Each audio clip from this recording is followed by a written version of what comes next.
La fuente de la vida. Un viaje a través de los siglos y la historia de la humanidad.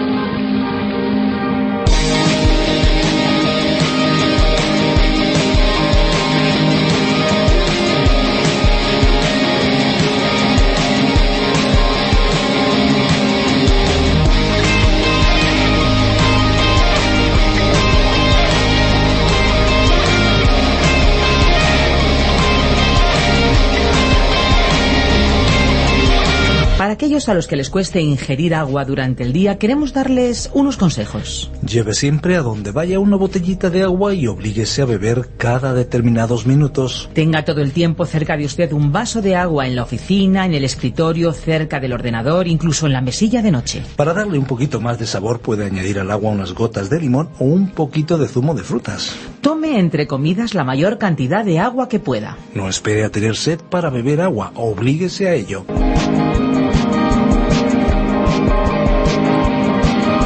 Con estos pequeños consejos comenzamos un día más este espacio. Esto es La Fuente de la Vida. Bienvenidos amigos, ya saben que de lunes a viernes a esta misma hora y en esta misma emisora les ofrecemos un ameno viaje por las páginas del Libro de los Libros. Un viaje que progresivamente irá abarcando toda la Biblia. Hola Esperanza, ¿qué tal? Hola Fernando, pues muy bien. Amigos, ¿qué tal? Les damos las gracias por hacernos llegar sus mensajes, esas cartas que tanto nos gusta recibir. Muchas gracias por expresarnos sus comentarios, sus reacciones tan diferentes de unos y otros. Les agradecemos también por contarnos desde qué emisora nos escuchan, desde qué lugar ustedes reciben este espacio. Ni se imaginan el bien que hacen sus comentarios y sus cartas.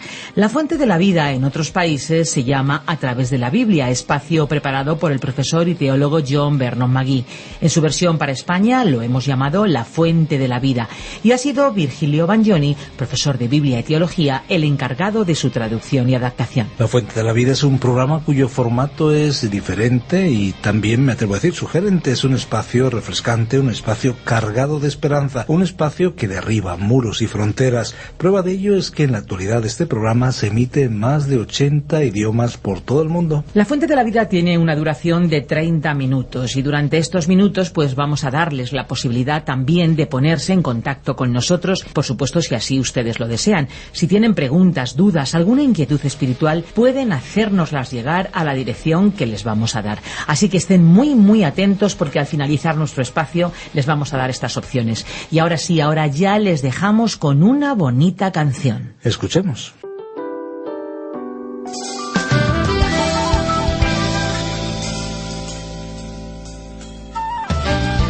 Perdóname por interrumpir, mi orgullo ha vuelto a silenciar tu voz. ¿Qué querías decir? Me pregunto. Mil consejos he perdido por falta de atención. Miedo, angustia, vergüenza y rechazo son ruidos que he sentido al escuchar tu voz. Creo que tu palabra puede transformar en silencio.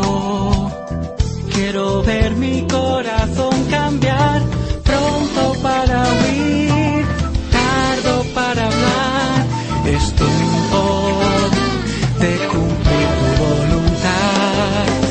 Arrancarme los harapos que viste en mi alma y limpiar cada rincón que haya entre mis entrañas. Quiero corregir mis pasos, acercarme a tu palabra y cambiarla por los golpes que he sufrido al ignorarla. Ser paciente y negar las conclusiones falsas, evitar quedarme quieto y tan solo ser fachada. No sirve de nada admirar palabras sabias, recitarlas de memoria para después matarlas.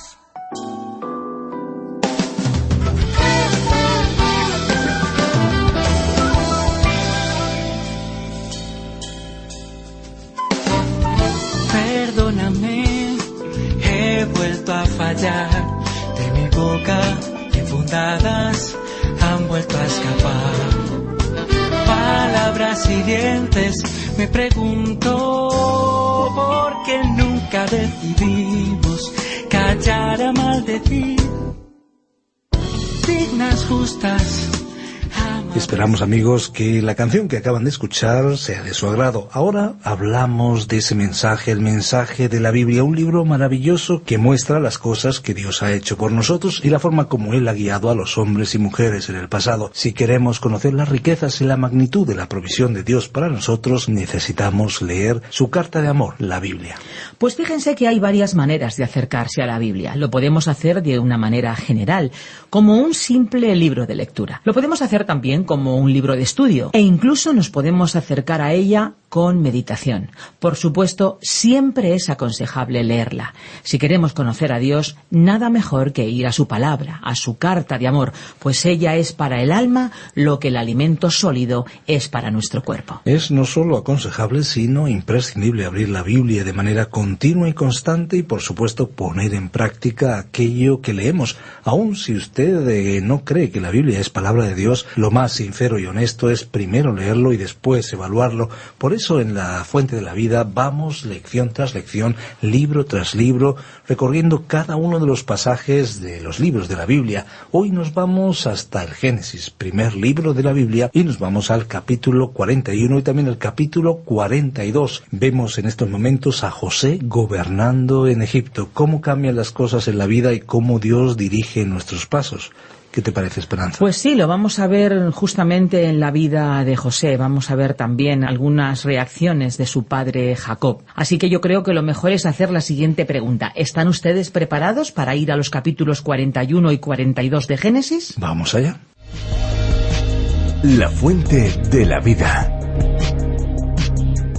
Génesis capítulo 41, versículo 46, hasta el capítulo 42, versículo 14.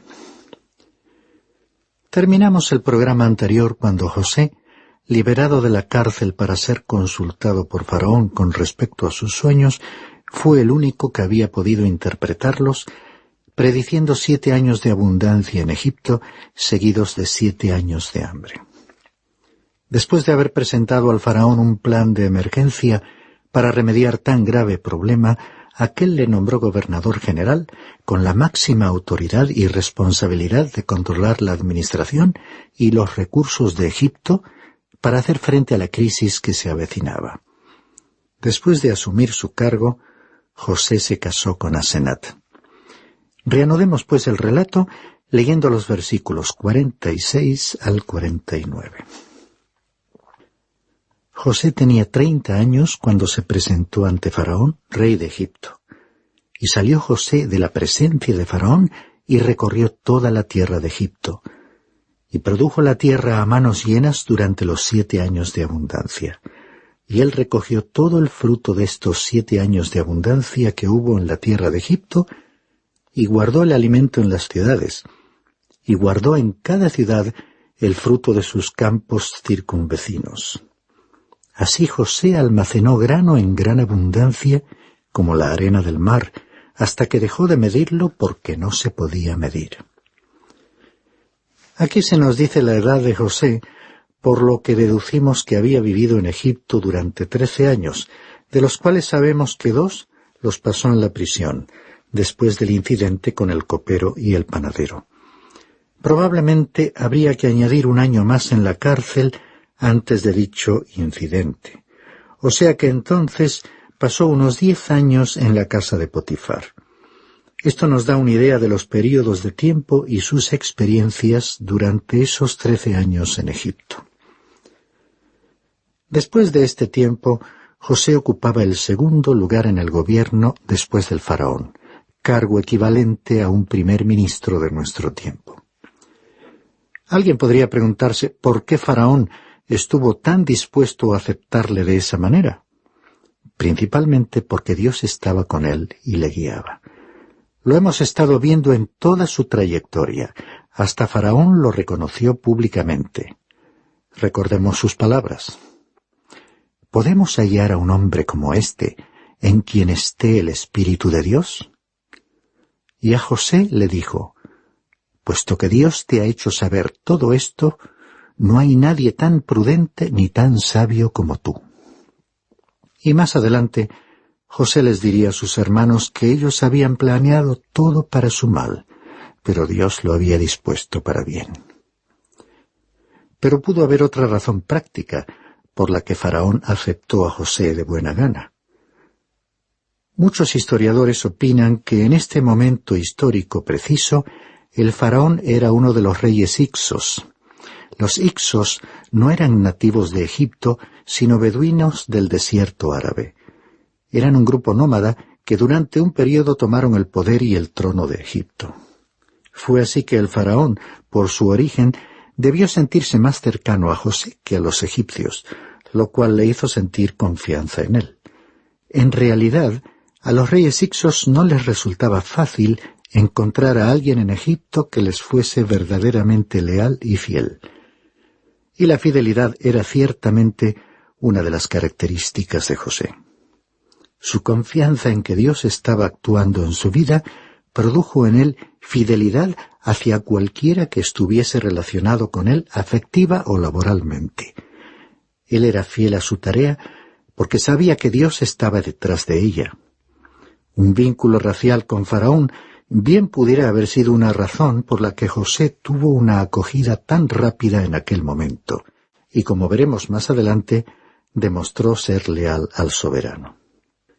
Incidentalmente, los reyes Hicsos fueron más tarde expulsados de Egipto. Creo que por ese motivo encontraremos en el libro del Éxodo capítulo 1 y versículo 8 esta declaración. Y se levantó sobre Egipto un nuevo rey que no había conocido a José. El faraón del período de opresión evidentemente no tuvo simpatías por los judíos. Observemos que Faraón había colocado un collar de oro alrededor del cuello de José, lo cual le confirió la misma autoridad que él tenía. También le dio por esposa a la hija del sacerdote de On. El nombre de ella significaba consagrada a Neith, que era la Minerva egipcia. Está claro que ella provenía directamente del paganismo. Este evento en la vida de José nos muestra otro factor de paralelismo con la vida del Señor Jesucristo. José tuvo una esposa gentil, es decir, no judía. El Señor Jesucristo está actualmente formando en este mundo una esposa gentil que nosotros, utilizando el lenguaje del Nuevo Testamento, llamamos la Iglesia. Y en el mismo versículo 46 hay otro detalle de paralelismo. José estuvo por primera vez delante de Faraón cuando tenía 30 años de edad. El Señor Jesucristo comenzó su ministerio cuando tenía también 30 años, así que a esa edad comenzó su labor en Egipto. Durante aquellos 7 años de abundancia estuvo recogiendo y guardando en depósitos el fruto de la tierra. Observemos que José guardó el alimento en las ciudades, lo cual era una planificación hábil y una medida muy práctica para una distribución rápida y fácil cuando llegasen los tiempos de escasez.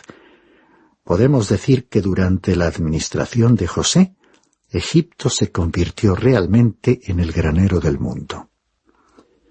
Leamos ahora los versículos 50 al 52, donde se añade una nota de información familiar hablándonos de los 2 hijos de José, Manasés y Efraín. Y le nacieron a José 2 hijos antes de que llegaran los años de hambre, los que le dio a luz a Senat, hija de Potifera, sacerdote de On. Y al primogénito José le puso el nombre de Manasés, porque dijo: Dios me ha hecho olvidar todo mi trabajo y toda la casa de mi padre. Y al segundo le puso el nombre de Efraín, porque dijo: Dios me ha hecho fecundo en la tierra de mi aflicción. Estos niños nacieron antes del período de hambre. Al primero José le llamó Manasés. En hebreo, este nombre y el verbo que significa olvidar tienen un sonido parecido. Dios había hecho que José pudiese olvidar, y estaba tan satisfecho e implicado en su trabajo que se olvidó de la casa de su padre.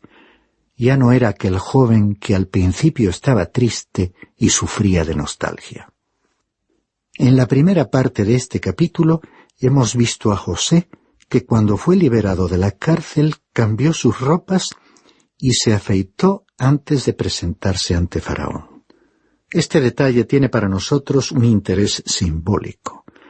Los hebreos usaban barba y cuando José se afeitó y se cambió de ropa, podemos ver una imagen que nos habla de la resurrección, porque dejó a un lado su antigua vida y comenzó una vida nueva. A partir de aquel momento se vistió como un egipcio, habló como un egipcio y vivió como un egipcio. Bien pudo decir entonces: Dios me ha hecho olvidar. Y así llamó a su hijo Manasés. A su segundo hijo le llamó Efraín, que significa fructífero, fecundo. Fue así que José puso a sus hijos estos nombres que resumían su experiencia en la nueva etapa, porque Dios le había hecho olvidar la casa de su padre y le había hecho próspero en la tierra de Egipto. Leamos los versículos 53 al 57 con los que termina el capítulo 41. Cuando pasaron los 7 años de abundancia que había habido en la tierra de Egipto y comenzaron a venir los 7 años de hambre, tal como José había dicho, entonces hubo hambre en todas las tierras, pero en toda la tierra de Egipto había pan. Cuando se sintió el hambre en toda la tierra de Egipto, el pueblo clamó a Faraón por pan. Y Faraón dijo a todos los egipcios: Id a José y haced lo que él os diga. Y el hambre se extendió sobre toda la faz de la tierra. Entonces José abrió todos los graneros y vendió a los egipcios, pues el hambre era severa en la tierra de Egipto. Y de todos los países venían a Egipto para comprar grano a José, porque el hambre era severa en toda la tierra. Y fue así que pasaron los 7 años de cosechas abundantes y llegaron los tiempos de escasez y hambre. En ese momento José tenía 37 años de edad. Recordemos este detalle para el próximo capítulo. Quisiera destacar el hecho de que José era el único que tenía pan. Aquí tenemos otro detalle paralelo, porque Jesucristo dijo: Yo soy el pan de la vida. Observemos también que se nos dice que el hambre afectaba a todo el mundo.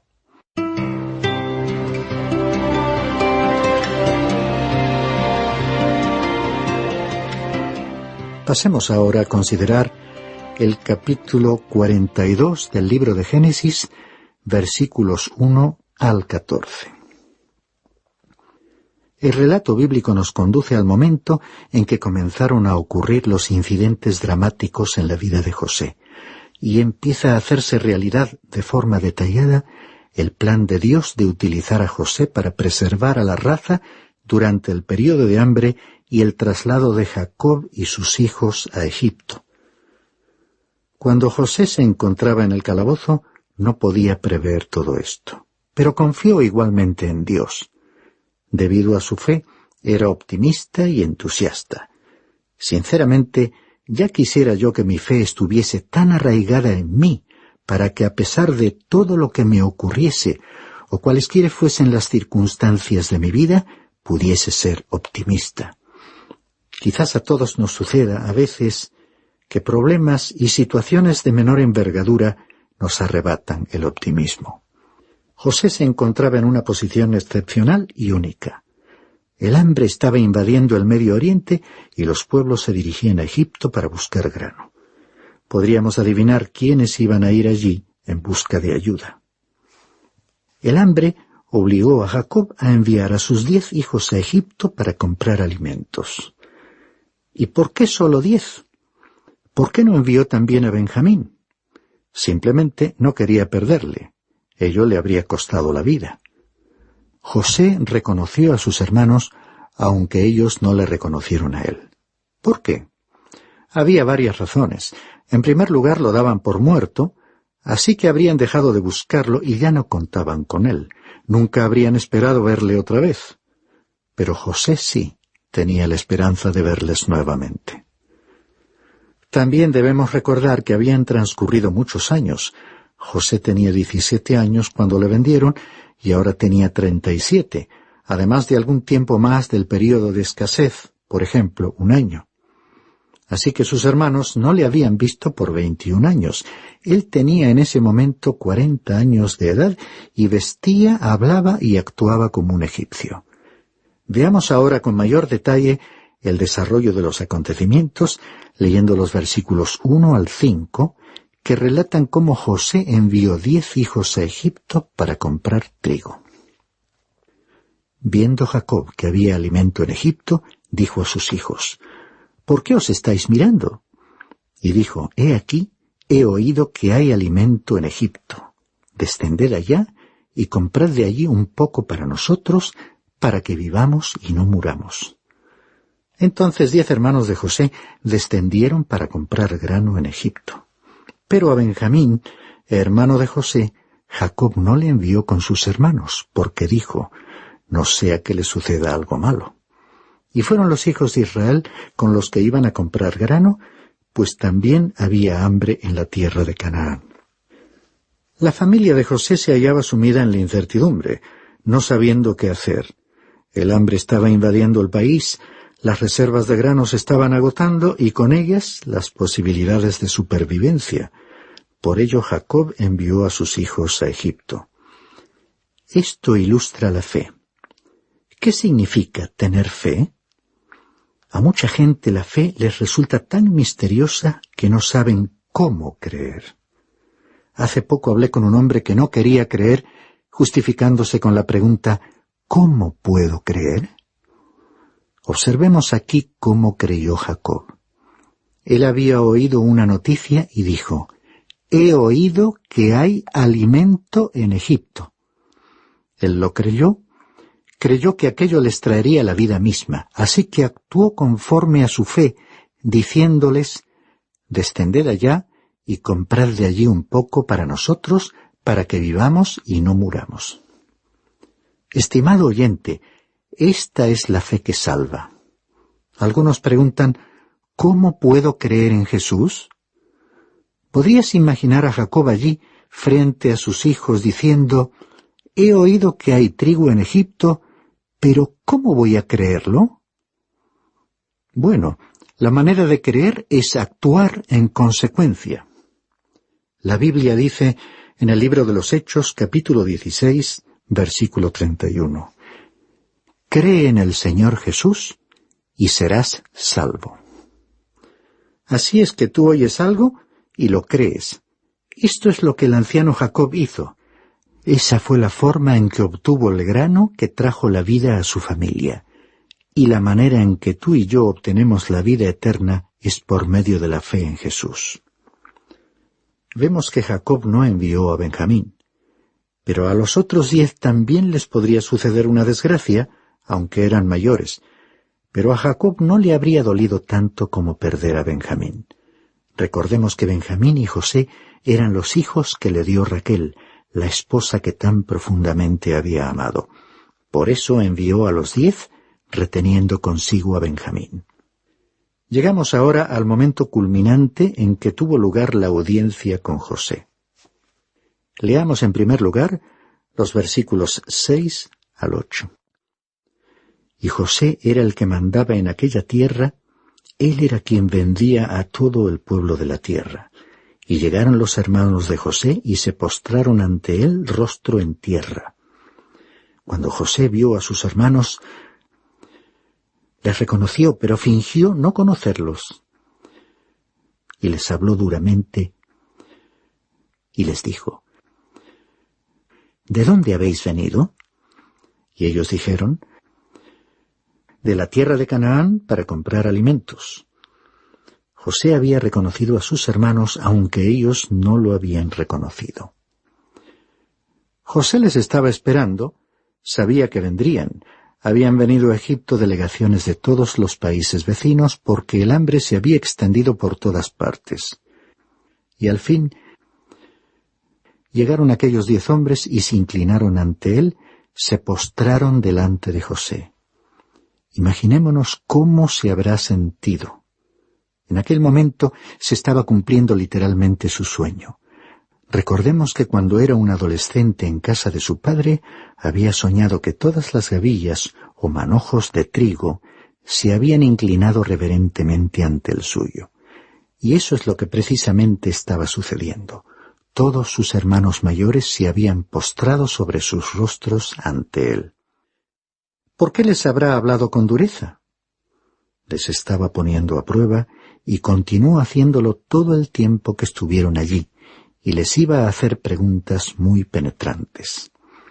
Continuemos con los últimos versículos previstos para este programa. Leamos desde el versículo 9 hasta el 14.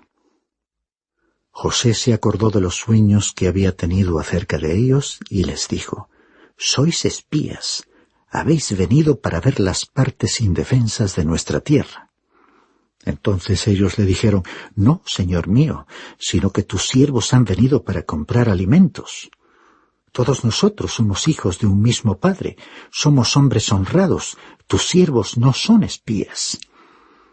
Pero él les dijo: «No, sino que habéis venido para ver las partes indefensas de nuestra tierra». Mas ellos dijeron: «Tus siervos son 12 hermanos, hijos del mismo padre en la tierra de Canaán, y he aquí el menor está hoy con nuestro padre, y el otro ya no existe». Y José les dijo: «Es tal como os dije, sois espías». Es evidente que José estaba tratando de obtener la mayor información posible sobre su familia sin darse a conocer. Por eso les acusó de ser espías.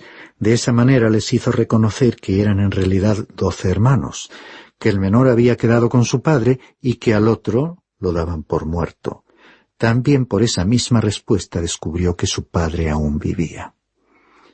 Por tercera vez José les acusó de ser espías con otro propósito. Les iba a someter a una prueba decisiva de gran impacto emocional que conmovería sus corazones y despertaría sus conciencias. Continuaremos con esta conversación entre los hermanos en nuestro próximo programa, pero hoy comprobamos una vez más el cumplimiento de los propósitos de Dios, su amor y su justicia. Finalizamos con las palabras del Salmo 91. Reflejan la experiencia de toda la vida de José y de aquel momento emocionante del encuentro con sus hermanos. Pueden ser también tu propia experiencia al confiar en Dios. Con tus ojos mirarás y verás la paga de los impíos, porque has puesto al Señor, al Altísimo, por tu habitación. No te sucederá ningún mal, ni plaga se acercará a tu morada.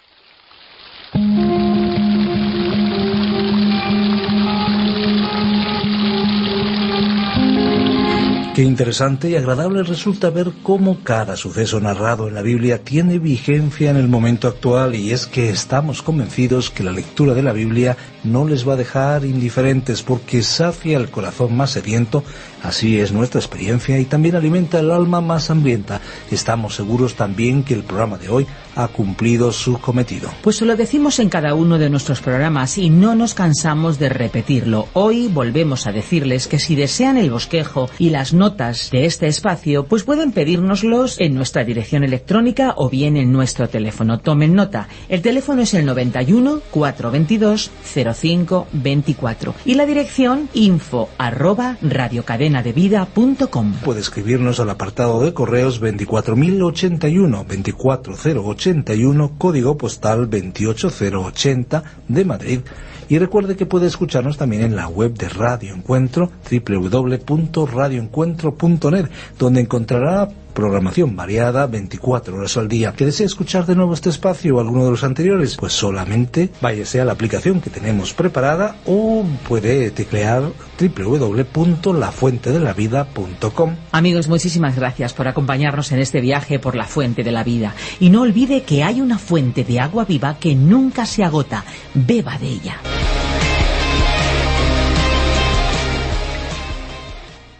Este ha sido un programa de Radio Transmundial producido por Radio Encuentro, Radio Cadena de Vida.